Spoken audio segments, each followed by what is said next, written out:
Welcome to the Trauma Informed Lens podcast. Each week, Matt, Kurt, Jerry, and the occasional special guest explore how the trauma-informed paradigm challenges traditional beliefs and approaches concerning a wide variety of areas. This podcast addresses psychological trauma in an educational manner and is not designed to replace mental health treatment. If anything in this podcast makes you feel uncomfortable or anxious, please talk to a mental health professional. Welcome, friends, to episode 55 of the Trauma Informed Lens podcast. I'm Matt, and I've got two really special guests along with Jerry today. And we're going to talk about their new book. I'll hold it up for the folks that are watching us on YouTube or video. And their book, Jay Levy and Robin Johnson, their book, Cross-Cultural Dialogues on Homelessness. Great book. I was honored to be asked to write a review for it recently. I'll put that review, a link to that on the show notes as well, and was just absolutely blown away by their work. I always, and we talk a lot about it on the show, love it when we get out of our silos, because a lot of times we just start thinking about things in one way, and I loved as homelessness is one of the things I work with, whether I'm working in schools, early childhood education, or adult healthcare for the homeless or homeless service providers. You know, a lot of times we'll get stuck not only in the United States in our country's box, but also, you know, I know, Jay, if you look at homelessness in your state versus Colorado, right, two different worlds there as well. And so there in the United States, we have kind of our large world, and then every state's different, and sometimes every city's response is different. So, and Robin has the honor, hopefully, of being our first international guest as well. So just my very informal introduction, and then we'll I'll let you two introduce yourself in a more formal and professional way. But I met Jay at a Healthcare for the Homeless conference, I believe after a spirituality and trauma talk right, that I give. He worked his way into that packed room. So, and he talked to me about his work around a concept called pre-treatment, which basically gave me a word and a structure to talk about something that I've been really frustrated, which is sort of the over-assessment and the re-traumatization we do to a lot of folks at the critical part early on in the relationship. So much so that I'm taking some of his work to a national HIV conference. He was nice enough to allow me to do that and be a Jay automaton to spread his great work to an audience, in my opinion, that really needs it. So with that, Jay, let's start out with you. Just sort of give our listeners, our viewers, an idea of who you are, kind of and the work that you do. Sure. Well, you know, I can't believe it, but I started this work more than 30 years ago out in New York City. So talking about all the cities and the places being different where you see homelessness, kind of the phenomenon of homelessness, and experience it. In New York, of course, it's, you know, everything's on steroids there. And this was the 1980s when homelessness was on the rise. Ronald Reagan was president, and I was fresh out of Columbia University with my social work degree. And homelessness was right on my doorstep. You know, like everywhere you looked, you were starting to see people, you know, asking for money, yes, but also it was clear that they were living outside in the subway stations, out on the streets, on the subway carts, on the way to work, you'd meet people. And I really wanted to do something about that. You know, it became a social ill that I felt like maybe I could have an impact on.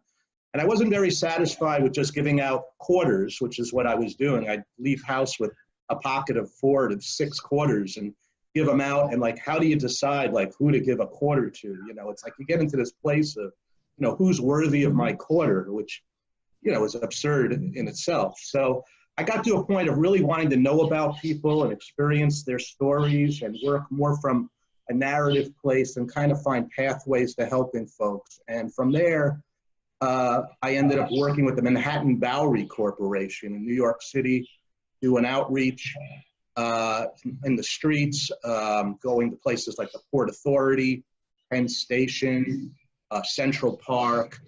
And then I went over to Boston, worked in Boston for over a decade, various shelters, worked with some vocational programs serving people who were homeless, did some private practice and psychotherapy as well. And then after about a decade of doing that, I had the privilege of going over to Western Massachusetts and meeting people by the riverbanks. So actually outreach in the woods, which to me was a real privilege to do, being welcomed into people's worlds.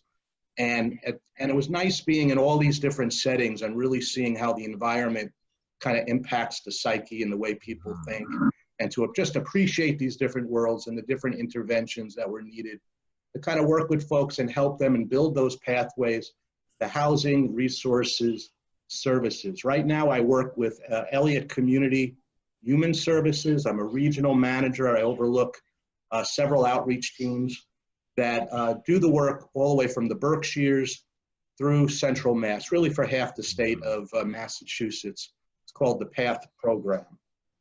Excellent. Well, welcome. It's so good to see you again, my friend, and so happy we could make this work. Robin, tell our folks, where in the world are you at? What do you do? And give us a little bit of background on yourself. Well, okay, I'm old, man. I got a lot of stories to tell. But can I just double back with one bit? One of the things I think, you were talking about how Jay's language there and talking about pre-treatment is so accessible and so immediate. That's one of the things that really struck me, and that's one of the things I really try and promote now. But there's a kind of implication in there that we see treatment services as really highly sophisticated, methodologically correct, and so on and so on and so on. These are status things to do.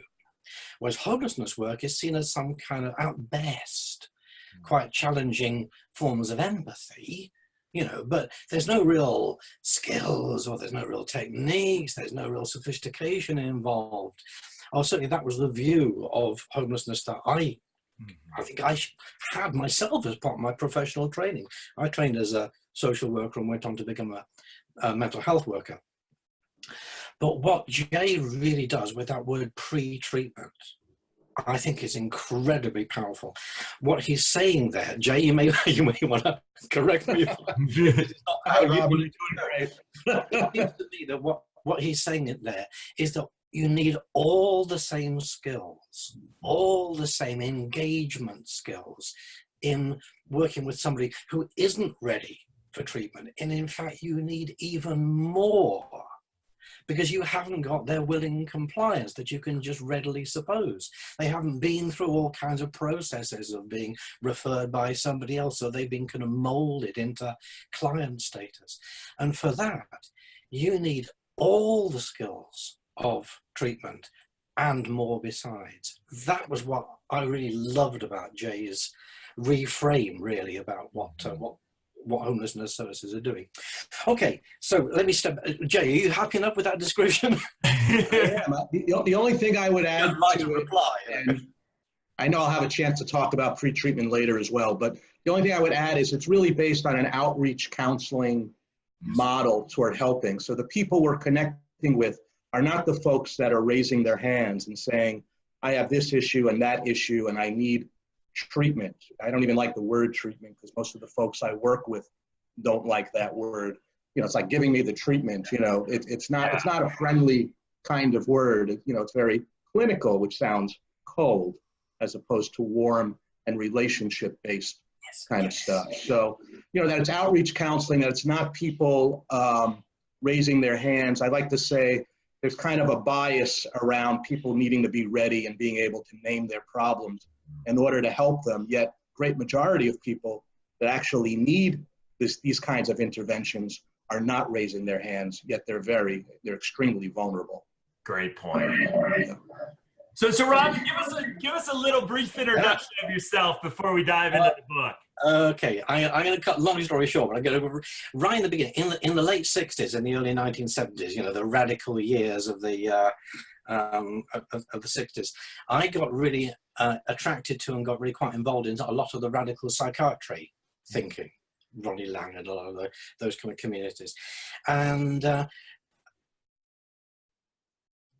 what I discovered was that there was a whole lot of different services within the mental health services in England that were trying to find a very, very different way that hospitals could work.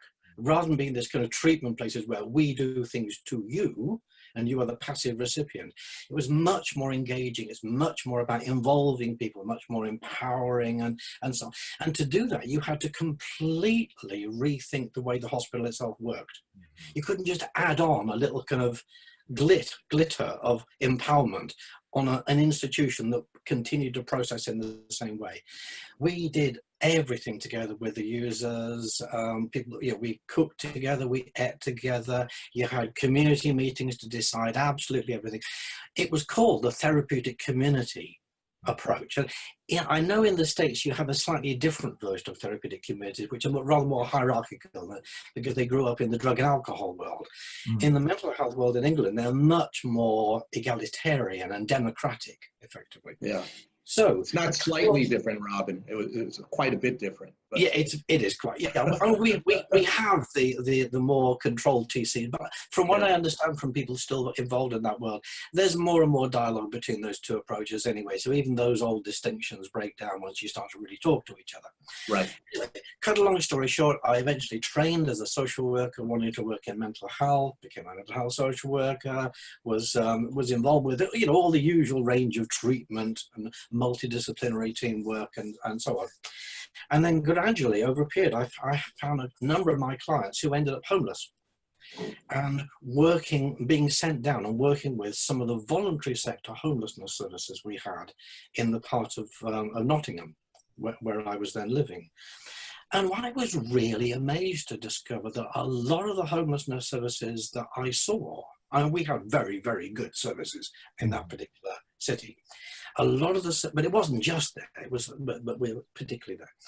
A lot of the things I saw going on were, to my mind, remarkably reminiscent of what I'd seen happening in the therapeutic community movement. Much more empowering, much more building a relationship, much more involving people, a very different attitude and a very different way of working. So I started telling people what exciting stuff I was seeing. And, it was really, really difficult to get anybody to even listen. It was almost like, no, homelessness, that's not, that's just finding a bed for the night and maybe a bit of help with welfare. They really didn't understand the work that was being done. And I just became my kind of mission in life to start to articulate that, to start to talk about some of the brilliant work that was being done and frankly wasn't being done in the health service any longer. We'd kind of lost that. We'd gone for its old drugs and CBT and so on. Whereas all this much more relationship, this changing the way the organization worked, that had moved outside of the mental health services and it was now going on somewhere else, where funnily enough, a lot of the people with the major mental health difficulties were ending up because the health services had got so narrowed into this treatment approach. A lot of people just couldn't engage with that and they were ending up on the streets in Britain. It's a little different from the situation in the States for reasons we can go into another time, but it was a similar story. The homelessness services were picking up the people that the mental health services were not picking up, and they were learning to work. They were learning new and exciting, creative, innovative ways of working, and nobody was describing it. Cut a long story short, I end up about 10 years or so later working with the Department of Health, a sort of government policy advisor on mental health and housing. And we ended up writing a piece of guidance for homelessness services and for mental health services about working with the mental health problems you get in homelessness. And I'm really happy to cut a very long story short here. And I came up with this term, psychologically informed environment, to describe what I saw happening. It was never kind of stop what you're doing and do this instead. It was just trying to tease out what it is we're seeing there. So I came up with this term, psychologically informed environment, and then people started saying, well, okay, tell us a bit more how we do it. So myself and a few colleagues started to write an operational guidance document that sort of teased out some of those ideas. And in the course of writing that, there's links to this on the website in the course of looking around that kind of area, there I am on LinkedIn one day and I see this post from this guy in the States who said something, who just said something. I'd be going, that's really interesting. I'd like to know a bit more about that. And that's what, 4 or 5 years ago, Jay? Yeah, about 5 years. Yeah. So Jay and I just started talking more and more and more. My daughter was actually in college at the University of Michigan out in Ann Arbor. So I wanted to go out and see her. Whilst I was there, I was going to pass through Boston on my way there. Oh, Boston. I've learned to pronounce it Boston. I'm from Lincolnshire, where the original Boston was about 10 miles from where I was born and brought up. So for us, it's still Boston, but Boston. Okay. Massachusetts. You got to be careful, Jay. I hope you didn't send them out in Boston. Oh, no. We've got some funny stories. We're also talking funny stories to tell about mispronunciation, but we'll come back. Yeah. So basically, I went out to see Jay. Jay invited me out to see his place. He introduced me to lots of people he knew in Boston. My daughter, by the way, is now in New York, so I probably ought to be retracing your steps, Jay. And so from that, I saw an awful. We just talked more and more, and I kind of went out and interviewed and saw more, and was getting this really rich kind of interaction going. And then Jay came up with the suggestion of a book, at which point, ta-da, Jay, over to you. Yeah, Jay, tell us a little bit about that. You got him out of Boston alive with his trying to do the Boston accent. But after that, kind of what led to this collaboration, and just for our readers out there, I guess technically I should say you're the editors of this book, because you brought some other great voices into, even though I think you two wrote the majority of it, if I'm remembering correctly. There were a lot of other great collaborators involved as well. So tell me a little bit about the book process, and really some of the thinking about why write this book. Why did you think it was valuable to bring in two different cultural perspectives around the subject of homelessness? Yeah. So for me, it was a very organic process, the book. I mean, Robin and I had begun this dialogue, and Robin in many ways was this great connector, because the more I was hearing about what was going on out his way in the UK and about psychologically informed environments, I was also being introduced to some of his friends, some of his colleagues, and that's where we got these other authors for the book. Ray Middleton, who was someone who was an expert from experience, and he was really into multimedia stuff and doing interviews, and actually did some early recordings of our transatlantic conversations, just like we're doing here. He was doing. So we got that on record and recorded, and we're just sharing really what are the innovations in the state, talking about pre-treatment, talking about housing first, talking about trauma-informed care as approaches to helping these really vulnerable populations, but then learning more and more about psychologically informed environments and some of the different hybrids that was going on out there, and some of the different kind of terminology that they would use that was different from our terms. It really meant some different things, like hostels and the idea of transforming hostels to pie. And, what does the word hostel mean? I think of youth hostels, and I suppose you could argue there's some connection to a traveler needing a place to stay, and the kind of communal environment that you might find in a hostel if you think of psychologically informed. But really, it was a particular place designed for people who were homeless to come and rest their head, but more than that, to design a kind of a transitional housing type environment that we would call here in the States for people who are homeless. And Robin can speak to that more, but the point was that the word hostel can mean a lot of different things.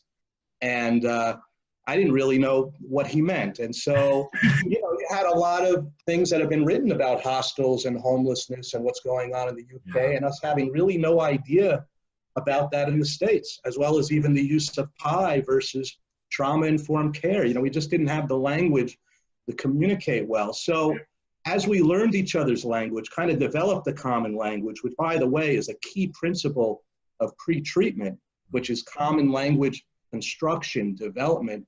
And from there, you find the pathways to helping individuals. Well, you can do this on an organizational level. You can do this on a sharing between countries and come up with actual better ways of helping and innovation as we put our minds together and come up with interesting hybrids. But it was really from that LinkedIn conversation, and I had a book out, Pre-Treatment Guide for Homeless Outreach and Housing First. That's how it all Robin was the guy on the end of, you were an editor at a journal. I don't remember the name of the journal, Robin. Journal of Housing Care and Support. Right. And you put that book out to be reviewed. You know, it got a nice review, and then that started our conversation from there about pre-treatment. But I was very interested to hear about PI and what you were doing. And I think, like I said, the book just came, you know, we did so many different kind of video meetings and phone discussions, and of course, a lot of emails back. And before you knew it, we kind of had the makings of the book. And when I met Suzanne Quinney, she was talking about appreciative inquiry, which is kind of an organizational psychology to helping that could also be applied to individuals working with strengths, a very much a positive psychology view. When I met Ray Middleton, he was talking about open dialogue. In fact, he was also known as Dialogical Ray in the different interviews and writings and things he would do. And so open dialogue, which is kind of a big approach, very, very well known in the States as well as in the UK among kind of the peer movement and the work of Bakhtin, who Russian philosopher and linguistics, and also Sekala and some of the research he did on schizophrenia out in Finland, and using this open dialogue approach that was non-hierarchical, getting people around the table, opening up this kind of dialogue where you can build effective social networks to help people. And they were found, you know, the research on schizophrenia found much less of a need for medication and medicalizing and more of a need for this kind of psychosocial kind of intervention that was very helpful to a lot of people that had severe mental health issues that were diagnosed. So, so anyways, all these influences came together, and they all, I think, had an underlining connection in terms of being person-centered, very interested in constructing worlds and working from people's strengths and building pathways from that toward really connecting people to the resources and the services that they need, or in the PI, actually designing programs and environments that were helpful to people. So we kind of had this macro piece going on and this micro piece in terms of the actual stuff through pre-treatment, working with clients, more of the macro view, I think, through PI, which was very, very good. And I was just excited, like all these worlds were opening up to me in terms of the concepts and how they integrated together. So that's sort of my sense of it. But the book was just very organic from there. It was just like, hey, why don't we write this stuff down? We're already talking about it, you know, having great dialogue. Let's get it out to people where it might be useful. Awesome. Yeah, and Robin, I want to give you a chance to really, for our listeners and viewers, define PI in a more concrete way. With that, I also, one of the fascinating things as I read the book, and I mentioned this in my my review, was that, you know, I had this almost sense of embarrassment that somebody from outside our country was looking at this problem. Because traveling, and I've, you know, just this summer, I've been all the way from Hawaii to Boston myself, in Cape Cod.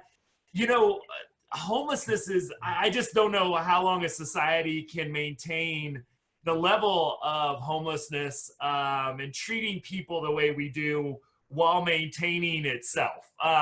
So it's like, oh, good, you know, an outsider expert comes in and gets an intimate view of our problems. The other thing is that I thought interesting as I was just reading this with my own mindset is I believe a lot of us here in the States think of Europe as sort of this socialist utopian. And it's like, you know, you've got your universal health care over there, you know, Yes. your taxis, you got a queen, you know, it's just like almost a different world. And yet to see your problems in your view, I think made me look at the problems that I work with here in the States, you know, slightly from a different, more informed perspective. So I'd love to get a little bit, you know, about your thoughts about the journey and what you learned from Jay and the experience over here learn about us in the States, and also kind of follow that up. I'd love to hear more about the psychologically informed environments and that term as well. Okay, let's do that then. But two things first. Once again, I'm not going to let Jay off the hook here. When he sent me review copies of the first books he'd written, and as I was editing, I was looking at this and thinking, this looks really, really good, but I'm too close to this guy. I can't review it myself. So I sent a copy over to my co-editor. The review, it wasn't just a positive review. Basically, she said, you cannot review this book, you can only rave about it. Yeah. I would second that, by the way, for our listeners. It is a great work. It's too good to do a formal review. I then gave copies of it to senior officers in the homelessness in Westminster I knew, and one of them, Victoria, went basically said, this changes everything. This book changes the way we think about the work we're doing. So so I'm not letting Jay off by just saying it was a positive review. It was far more than that. So also, second caveat, I wouldn't look, I've been to Boston, I've been to Western Massachusetts, I've been to Ann Arbor, and I've been to Chicago. No way am I claiming to have insights into house systems. I mean, there's so many other places I haven't been. I have started getting more and more interested, and I now read stuff from the States, and I see videos, and I get some kind of LinkedIn feeds every now and again, and I've got a better understanding about what that means. But I'm not here to say this is what's going on in the States. This is the dialogue idea.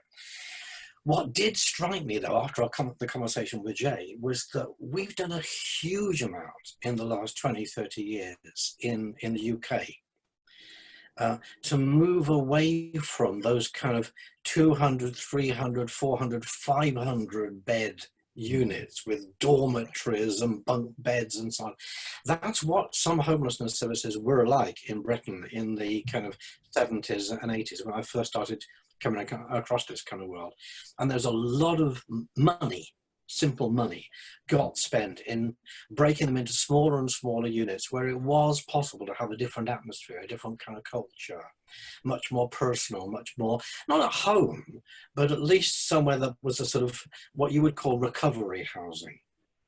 That's a word I've adopted since, because I think it is pretty useful. And a lot of what you find in recovery housing and some of your transitional supported housing in the States is very, very similar to what we regard as hostels. Now, so we don't use the word shelter, and you don't use the word hostel. So everything that we have ever written in the UK, including government policies, some of which I wrote myself or co-authored, is literally invisible. You just don't see it. I talked to a lovely social work manager in Boston in the last few days there, who said she'd been sort of Googling, she'd been trying to find out examples of constructive work in transitional housing. And if she came across anything with the word hostel in it, she would just immediately ignore it, dismiss it. So literally, you could not see, you could not hear, you could not know about all the stuff so that dialogue really could only happen through conversations like this, as we start to unpick the language that divides us. Like Winston Churchill said, Britain and the States were two countries divided by a common language. Witty phrases.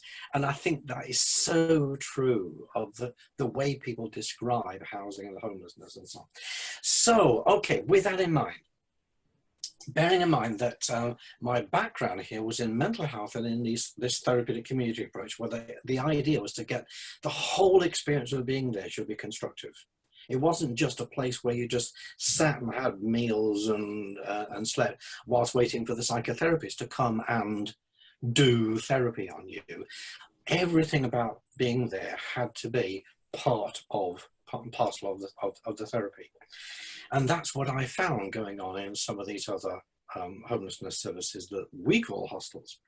Oh, and by the way, that's Hostel. The other thing I discovered in Boston is that hostel for you is written Hostile. I was talking with people at one of the big shelters there about working in a hostile environment, and this kind of puzzled frown came over her face, and thinking, what on earth is he talking about? At that point at which I realised that it's not just the words that are written down, even the way we pronounce words can sometimes just have all the wrong implications. So anyway, so we started to try and identify what was going on. What's the, if you could bottle it, what would it, in the same way that Jay with his pre-treatment work had really teased out the key ingredients of what the skills of engagement in outreach were. And a lot of this obviously is going to be very similar to trauma-informed care, because I think rather in the same way that agriculture was developed in China and India and Mesoamerica and the Tigris-Euphrates all around the same time. It was almost like this was an idea that was coming, and different people found different words for the particular version of it that they had there, but this was a development. There's a zeitgeisty kind of thing going on here. So we started to tease out what some of the key elements were in the kind of holistic packages that people were developing. And we found, firstly, people start out with what we used to call a psychological model or a psychological approach. And it doesn't mean you start out with CBT or Freudian psychodynamics or even humanistic psychology. We do have a lot of humanistic psychology, and I think really works. But it's more that you think, what's going on in this person's life? What's happened to them? What's their experiences been in the past? And how does that affect how they take what I'm trying to say? That's psychology. That's human to human. It's active empathy. It's emotional intelligence. It's not some academic discipline that only experts have, but it's something you value. And if you don't value it, you're not going to get the most out of it. So the places we were seeing had a psychological model in that sense. They really valued trying to understand this person's life and what they make, what they hear and what I was saying, and why they react the way they do. Well, I thought I'd said something really simple and straightforward, and this person seems to have taken it all wrong. Okay, that's a job for me to understand that person, not to just blame them for being hard to reach or hard to engage. Again, Jay stuff brilliant here. They then put a lot of stress on staff training and staff support, because they recognized that there was a lot of emotional challenge and a lot of kind of even thinking and trying to understand what was going on. They would use a lot of reflective practice, either in supervision or even sometimes in groups getting together to try and work out what had happened and try to understand a problem or a fracas that there'd been, rather than just ban, rather than just build up barriers. I'm not going to talk about walls. So they developed what I started to call a culture of inquiry, rather than a culture of blame. When something went wrong, you try to understand, you unpick it and so on. And a culture of inquiry is also different from a culture of adherence, where you just do the way it's supposed to be, or what you've been contracted and commissioned to do. The other thing that was much more complicated was to try and understand how you construct the environment itself. We were talking mainly now about stuff that goes on within a building. Jay's description of open dialogue in Finland that Ray Middleton's really keen on, that whole dialogue approach is very much like a therapeutic community, only without the building, without the hospital for it to happen in. It's just an open space. But we were initially looking at things like, how do people design the entrance way? How do you, it costs what, $1 to change a light bulb from a rather harsh clinical blue to a warmer, these things can be incredibly cheap. The furnishings you have, the places, there are more expensive changes. You can change the color schemes, you can change the lighting, you can have a fish tank, which straight away makes a difference. You have a cat. I visited a place in West London a little while ago where they said the cat was the most effective member of staff that they had. And it had no, it had no claim forms. It was on a 0-hour contract, But everybody took care of the cat, and the cat was so unthreatening, and it had its own needs. So the users who were just off the streets, they could straight away recognize this cat You don't mess with a cat. You know, it's, you know, you look after it. You are somebody who can look after a cat. I studied social science way back, and I know that the idea of having a role can be a really, really effective way that you can help somebody to try out new skills, to be on a committee, to be a meet and greet person. We get that in some of the day centres in London. You'll have people who are part of the community who hang out in the reception area on a rota, and when somebody new walks in, as well as the receptionist who's sitting there behind the desk, you can have somebody who is scruffy and it's, you know, has clearly not been that long off the streets themselves, and they will talk to the new person walking in through the door. Completely change. So that kind of social structure and the structure of the building were both equally important to try and think through and work out how do you know, there's not a right way, but we can at least come up with lots and lots of examples of really interesting, exciting things that people have done. So we looked at the built environment, and we looked at the social environment, and the kind of, and then we also looked at the gaps in the system, because if people have arrived somewhere, you've got to know where they come from, not just in terms of their own biography, but, you know, literally what the streets have been, what other services have they been through. You need to be working with other services. I know a fantastic women's project working with women who've been entrapped into prostitution in around the King's Cross area in London.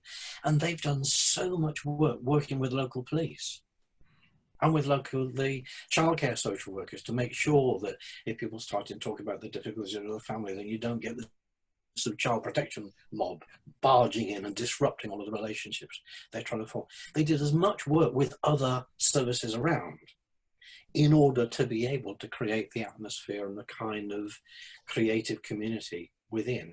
So these were the issues we started to tease out.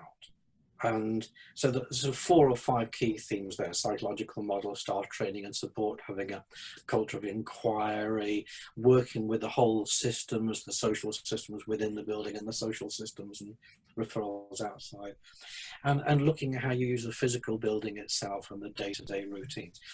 You know, there's an awful lot in this which is really quite close to what trauma-informed care describes. And also, Robin, if I could just add, you know, the part that you said on psychology, and that relationships are also at the core of your approach as it is in pre-treatment. I mean, it's just so key. Yes, yeah. And, you know, I have some very, very short stay services where people might stay for like 24, 48 hours, who will come to me and say, well, look, we really like this PI idea. We really like this kind of way of working with people, but we're a very, very short-term service. You know, can we be a PI? Because we don't really have very long to form a relationship, and you can't get into the kind of in-depth trust stuff that we know you need to get onto. And I'm saying, look, if you've got 24 hours, you absolutely need to use everything in the environment to try and help those first encounters go well. So psychologists will tell you that people make a judgment of people in the first 7 seconds. You've got 24 hours. But, you know, you really need to know and understand, and you need quite a lot of tools of understanding and tools of engagement. Lovely example came across recently. There's been some research came out about a year or so ago about that swearing actually makes you stronger. That if you ask people to lift a heavy weight or hold it for longer, if they are swearing, they're cussing like a, you know, they actually can hold that weight longer or lift it higher. Swearing does make you stronger. Now, I think that is an incredibly valuable insight for somebody who's working with somebody who's so used to social workers and professionals just sort of passing them off, and their first reaction when you approach them is to swear at you. That's about the power relationships. That's about them making them. It completely changes the way you respond to that swearing, to that challenge. Fascinating. Jerry, we've got the rest. Kurt was stuck in traffic today. Jerry, I kind of wanted to get any thoughts or questions that you might have as you listen to us. Hello, can you hear me? We got you, Jerry.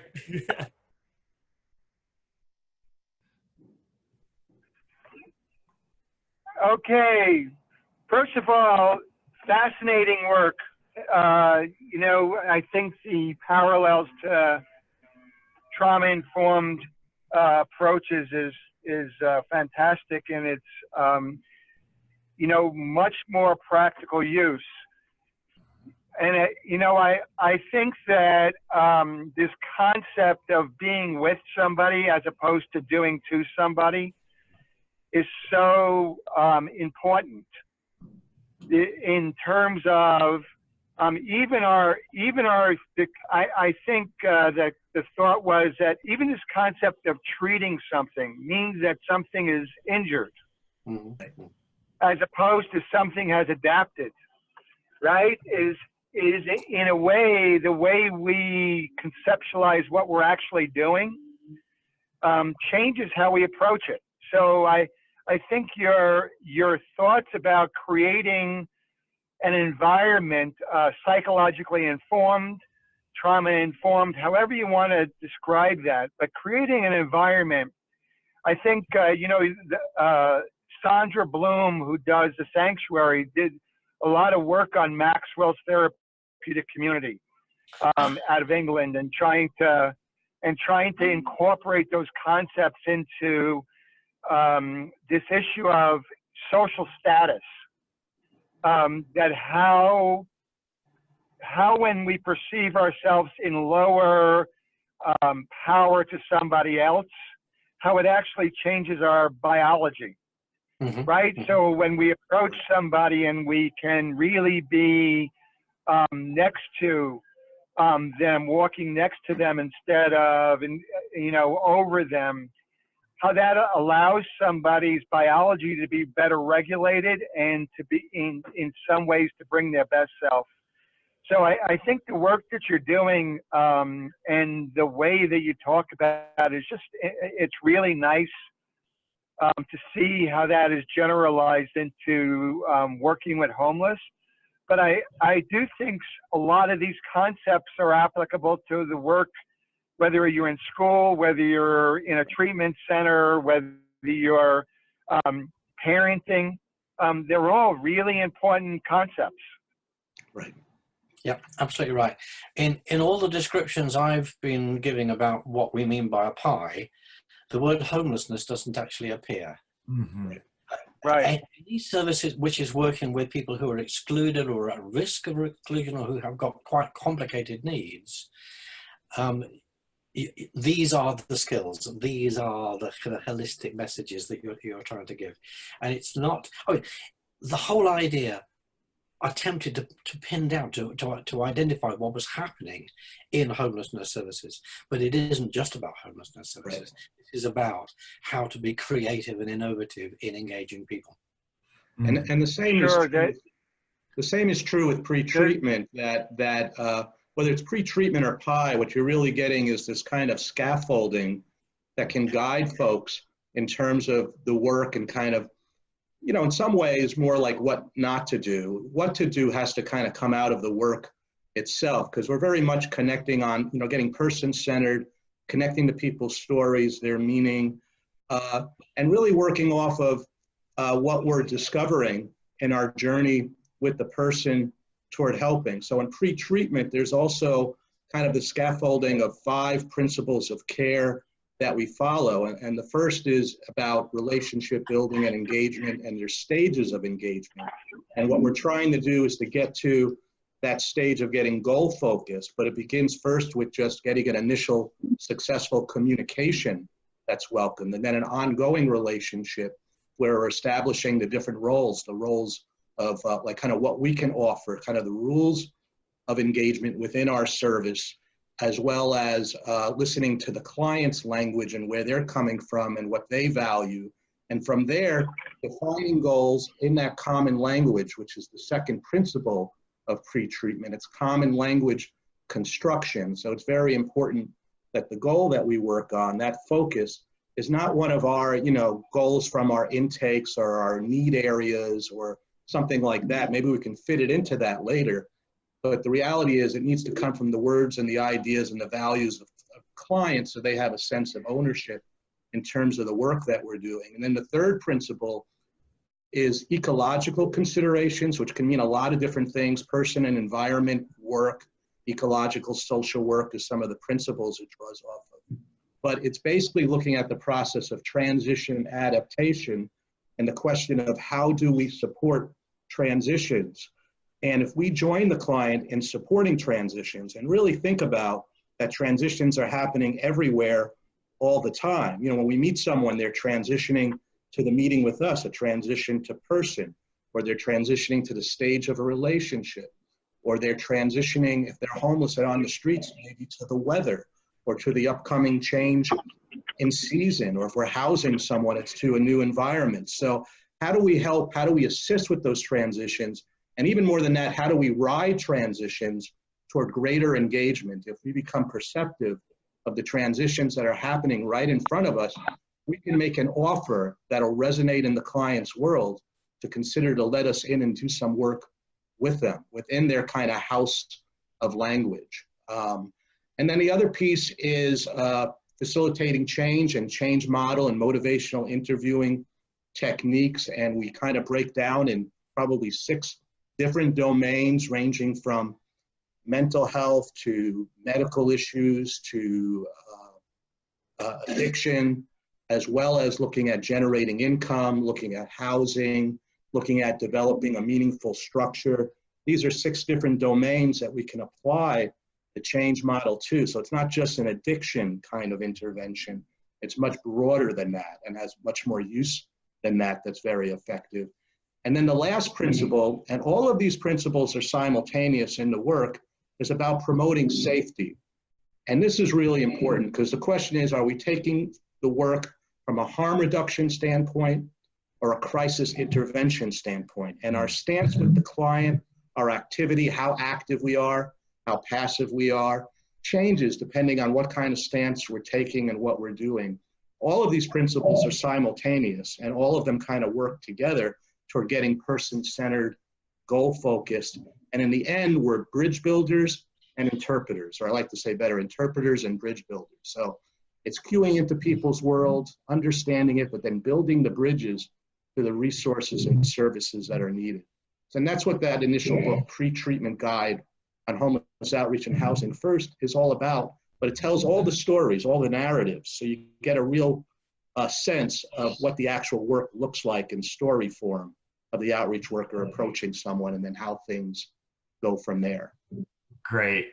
I would love to hear maybe Robin, you first, and then Jay and I've kind of had a brief conversation on this in person at one point, but and I would also, I've read Jay's other book as well, and a really great resource with that. And I encourage, and again, while it focuses on homelessness, there's a lot of lessons there that transcend into all of our professions. Anybody that does intake work, outreach work, all that stuff, basically has a conversation with another human being who's looking for help and services, be a good read.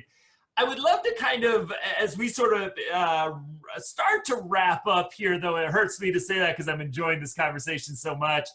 Robin, I'd like to start with you. How has our evolving knowledge about trauma sort of guided your thinking around psychologically informed environments? There seems to be, I know there's a little bit of differentiation there, but there's so much complementary stuff in there. So I kind of wonder, it sounds like you may have started this thinking before a lot of some of the science about trauma came out, and just kind of wondered your experience with that trauma and your thinking around the PI work that you've done.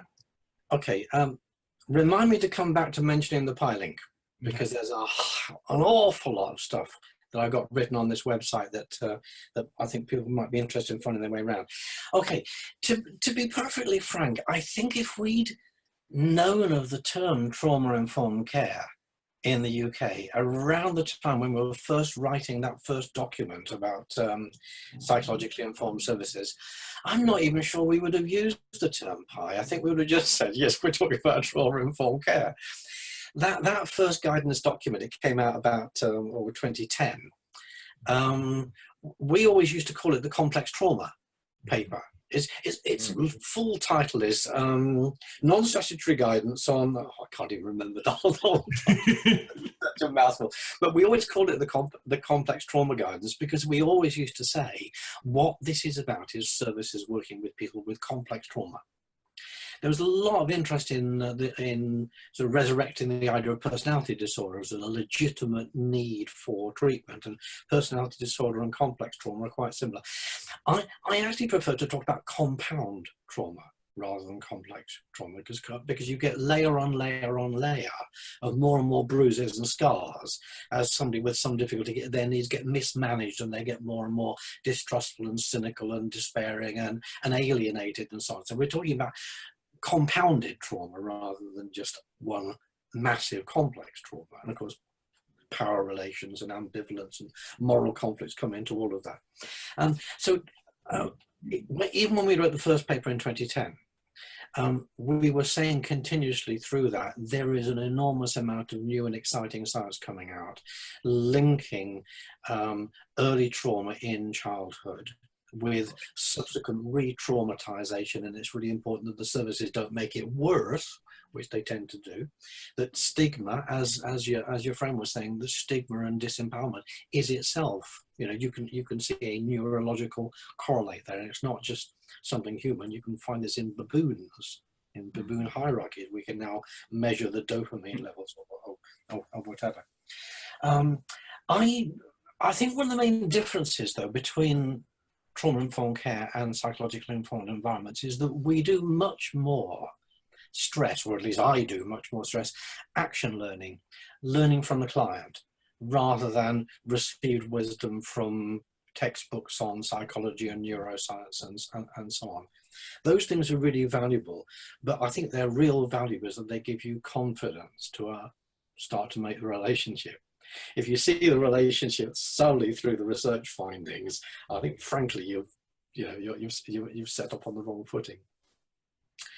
But yeah, trauma is an understanding of trauma, and particularly how trauma can work with damaged attachment. I'm quite into attachment theory and how failed attachment helps us to understand complex ambivalences and more volatile or erratic relationships and so on. The links between trauma and personality development and particularly attachment, I think, are some of the most valuable of the lot. But to me, trauma is a very osmotic word. It helps you make sense of so many other things, and so all the other bits of psychology that I want to bring in, they all contribute to this big idea. And in the same way, trauma, the idea of psychology is very osmotic. It absorbs stuff. I work with occupational therapists. I know anthropologists who are all contributing an understanding of how humans relate and the cultures we form and the misunderstandings we have and the skills we need. And so I don't want to get hung up on any particular language. We need it, but we need to go beyond it as fast as possible. Yeah, it's kind of funny. I was jealous of you because in some ways I like the term psychologically informed environments better, because it a lot of times trauma, you think about, oh, those people are affected by this, and it opens the umbrella up a little bit more, which I think is... The one thing I would say, in the same way that Jay's work really focuses on the interaction, the relationship, the one-to-one, the thing about the psychologically informed environment is it really does try and focus on the whole environment as a whole. It's not just the skills of the individual worker. Right. And actually, if you look at what trauma-informed care is promoting, they are promoting whole ways of working, not just. In other words, the two, I think, are just kind of reaching out and emerging more and more and more. Yeah. You know what? I need to run, but I want to as you're talking, it's making me think a lot about Renee Spitz work with children in institutions. And what they learned is that just feeding children or putting them in a crib was not enough to keep them alive. And that really it was the contact comfort and the touching and the relational interactions that help to keep these children alive in these institutions. And that the parallel is that giving people food and giving people shelter without the relational connection is really important in helping function optimally and feel connected and belong. So I think that work is so important to understand that, you know, we bring housing and we bring food, but really these are just the mechanisms in which we find ways to connect. Yeah, and without that connection, healing doesn't take. And that's why Housing First is called Housing First. Yes. It doesn't stop with a housing. Yeah, we're finding in England at the moment that there's a lot of excitement around Housing First, but so often what people end up just thinking is, oh, we need rapid rehousing, and that's it. No, you need to work with all the skills and the, you know, anyway, you know this. I'm very conscious that we are running out of time. I just want to make a bit of a plug for if anybody wants to read or find out more about pies. Jay's book has links to the website that I set up. It's a huge, massive library of ideas and inspiration and a lot of case study examples as well. I'm trying to get in more there as well. So I call it the PI link, psychologically informed environment is PI, and link is any kind of community practice. So it's www.pilink.net. But I'm sure in the stuff that you're going to send out with this, that you'll put some of those links in. Absolutely. And before I give that address, Jay, I just kind of like to give you my kind of last question to wrap it up. I think Robin gave us a great context for this, but yes, from your perspective, as a fellow American, you know, I just kind of want to get, you know, who's been very innovative in their thinking, just kind of sort of how trauma's informed your perspective, and just give you sort of a last word here to talk about your experience working with Rob and all these kind of different paradigms that are housing first, motivational interviewing. Your book does such a good job bringing them all together. I just wanted to give you a kind of a last word and give people that may be just listening to us and not on the website a link to your resources as well. Yeah, I think the trauma-informed care movement has helped, as well as talking with Robin and the research that I've read about in the UK in regard to moving from this notion of, let's say I'm working with people with mental illness or I'm working with people with addiction, to more of that complex trauma, people with multiple needs kind of stance, which really gives you a different view of the work, I think. And I think what I'm really excited about in terms of this dialogue, what we're doing here today, what I've been doing with Robin and the people that he knows and have met and have contributed to the book, is the kind of hybrids that could come out of this. So like, I like the idea, say, of like psychologically informed environments, and how do we connect that with, let's say, the Housing First movement? And what kind of hybrid would come out of that? Because, you know, there's a lot of issues in Housing First, let's say, like with isolation. Or how do we connect pre-treatment more effectively with the Housing First movement? Because if you're talking about the skills and the difficulties of outreach and meeting people where they're at, well, if we're going to house people first, then you need to have those same skills and outreach happening actually right in the housing. And if we're going to build environments where people can come together to address isolation, then perhaps some of the learnings from psychologically informed environment can be used toward creating those types of places. John Connolly, who I failed to mention earlier, he wrote an interesting chapter in the book on pre-treatment therapy. So they actually took pre-treatment and the principles I talked about earlier and utilized that as a way of engaging people with complex trauma, with personality disorder, with folks that they saw as not able to reach through the normal traditional treatment means, and kind of welcome them in through a pre-treatment approach of connecting with folks, and then building on the trauma-related therapies from there. So I think this all kind of comes together and integrates really well and can be utilized in a lot of different ways. Ray Middleton with creating dialogical pies and supporting the transformation of hostels to pies, and looking in the US at the shelter system and what we can learn from England and the UK in terms of the way they've developed these psychologically informed environments in pies. I know there's talk now about developing trauma-informed care in shelters. So, this is an important avenue for further discussion, dialogue. I think there's a lot we can learn from one another. I totally agree. And I think this conversation really sums that up. Jay, where could people, again, I'll put it on our show notes on the website, but where could people that may just be listening to this, where can they get a little bit more information on you? Well, first of all, I want to say once again at pielink.net, that's a great site that Robin mentioned. So I would really encourage people to go there. And there is already a page on that site on pre-treatment. So you could also learn about it there. And then I have my own website at there's a page on the book as well. What's that? Oh yeah, and there's a whole page on the book with a few excerpts, a few chapters that from the boys as tasters.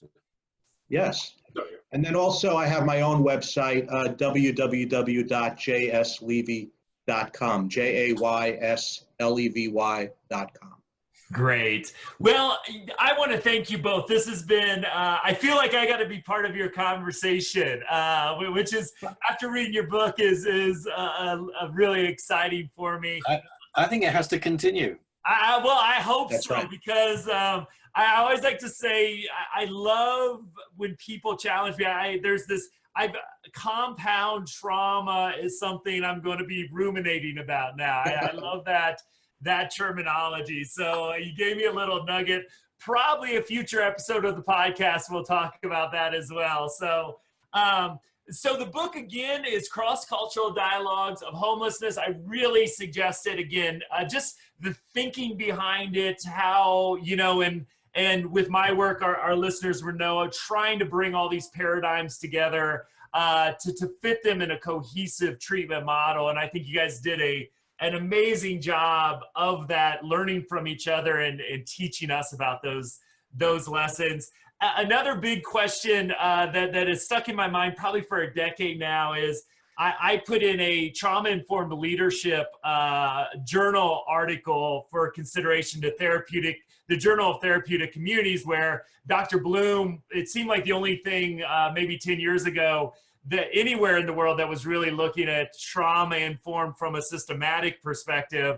And I got this feedback from somebody in England who, well, leadership doesn't really play as the role I think you think it does in therapeutic communities. And I was like, that doesn't make any sense to me as an American. So this answered a long-standing question that's always bothered me since I got that feedback.